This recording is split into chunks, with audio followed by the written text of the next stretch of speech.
happy May. This should be a great month for everyone, especially Cancer, when it comes to your hopes and dreams. And that is because we have the sun, we got Uranus, we got the new moon, we got Venus, we got Mercury, all of them gathering together in this area of your hopes and dreams. Okay, so let's make the most out of it. Especially, I would recommend, if there's any time to get a transit reading to see what's in your own personal chart, go check your transit reading for this month, see where it's coming up in your own personal chart. But here in this general chart, in this area of the 11th house, this will allow you now to gather together with a group or your friends to do something together that's exciting, but also to reach maybe for some common good goals. Maybe even some charities, because I can see organizations maybe coming in. So it's a good do type of energy, but even on a personal level, when we start off May 1st, the sun and Uranus are conjunct, meaning they're traveling together on the same degree in the sky. And you know, Uranus by now, for those of you who've been following this channel for quite a while, Uranus is that planet of the unexpected, right? We never know what we get. It could be shocking. You know, maybe you can hear some shocking news, or maybe you're the one to deliver some shocking news. It kind of just brings us out of the box, right? It's an awakening. Uranus is always, I feel, really fun because it denotes change. Some of you will see change, and the change would be coming from this area of the 11th house. Maybe you might hear about some friends moving, or somebody getting married, or somebody getting divorced. Uranus can also indicate separation, right? But it could also bring in this change where it's going to give you a new direction.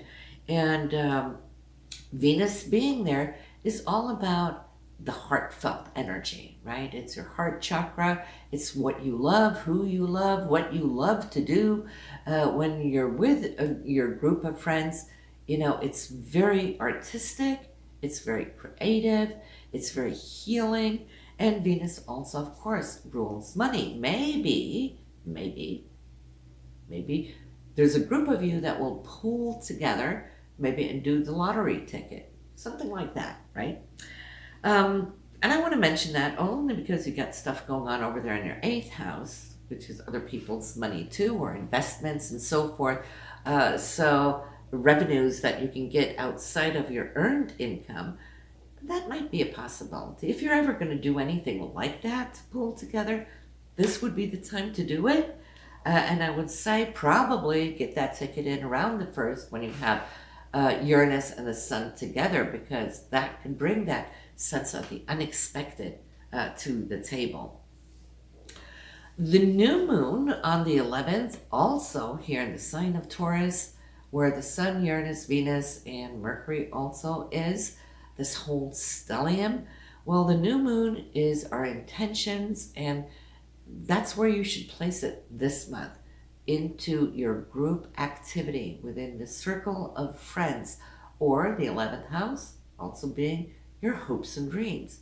So think about it. What is it that you have been dreaming about? This would be the month where it can come together, where you can really plant that seed, you know, and even a mustard seed can grow to the largest tree, right? So you don't have to think small or big, because it is going to grow big. It's infused with all of these other planetary aspects, which, you know, your transit chart would show you where it's going to land in your own personal chart. But Mercury being there, listen to your thoughts and the way you're thinking this month. It's Taurus, right? It's been here in April as well. So you might have felt that your thoughts are a little bit more, should I say, compiled, focused, dedicated to Taurian energies, which is, it's about security. You know, it's ruled by Venus. So it's love, and it is money, and those things that we hold close to heart that are important. It being in your 11th house, you might now, Cancer, and we know how you love the people you love, because you're the nurturers of the zodiac, right? So this might be a month where you're able to nurture your friends and maybe spend more time with them than what you have been able to do for so long because of Corona, right? So that new moon, the intention would be to me for you to possibly more so think, what can I do? How can I spend more time with my groups, with my peers, um, and circle of friends so that we can have this loving energy because you're going to get love, a lot of love, Cancer, this month. And of course, you're wanting to prolong it, right? Bring it forward in the oncoming months and into the next year when the new moon will show up in this area again. Now, it being conjunct to Mercury, Mercury is all about how we think and what we think. It rules linear communication and thought processing. Mercury is linear, whereas the higher aspect of Mercury is Uranus, and Uranus did conjunct your sun, top of the month, right? So this is a month where your thoughts are going to be extremely important. Listen to them, pay attention to where they're going and where you want to aim them, because you can really just gather them together here, especially there around the new moon and the next following days, as this is creating a beautiful trine to Pluto. Pluto being transformative. Pluto is very deep. It digs to the bottom. It turns every stone until we find what it is we're looking for. And where is Pluto in your chart this month? It is in the 7th house of love and relationships, partnerships. So you might just find that there's something really inspiring being set up, not just from your circle of friends, but your partner. Maybe you and he or she will come up with something, a plan, an idea that can really be something great, okay? Really, really great.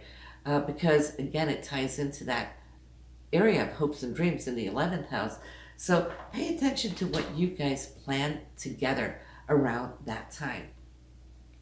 We do have a little situation though where you might have to look at your finances, not your income, but money that you have with your partner, or it could be investments or your broker or your banker, whatever it is. Maybe taxes might come up there too around the 11th to 13th, but it's a quick moving transit, so nothing really to worry about, but I do see you needing to address it.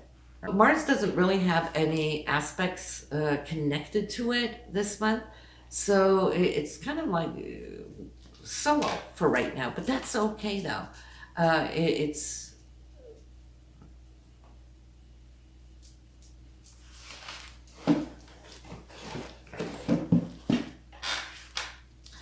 yeah, so Mars doesn't really have any aspects to it here in May, but it's in your first house. That's going to give you a lot of oomph and drive and propel you forward to get the things done that you want to get done. And it being in the rising sign, that's just, your surroundings seeing just how energetic you are. You're going to get a lot of things done. Did I mention the full moon yet? I did not. That's coming up on the 26th. And the full moon for you will be the 6th house, Cancer. So that's where you're going to be receiving all the things that you've been working for, right?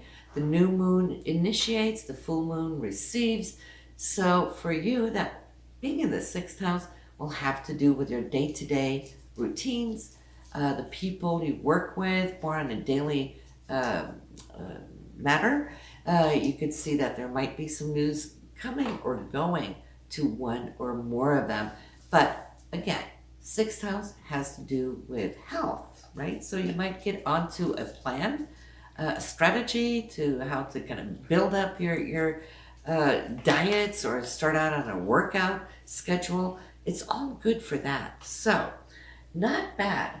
I just want to end by saying that Mercury will go retrograde in the sign of Gemini, and then it will go back into Taurus as well. But for you, that will be your 12th house where it starts out. So what does that mean? When we have Mercury retrograde here, it means pay attention to what's going on subconsciously.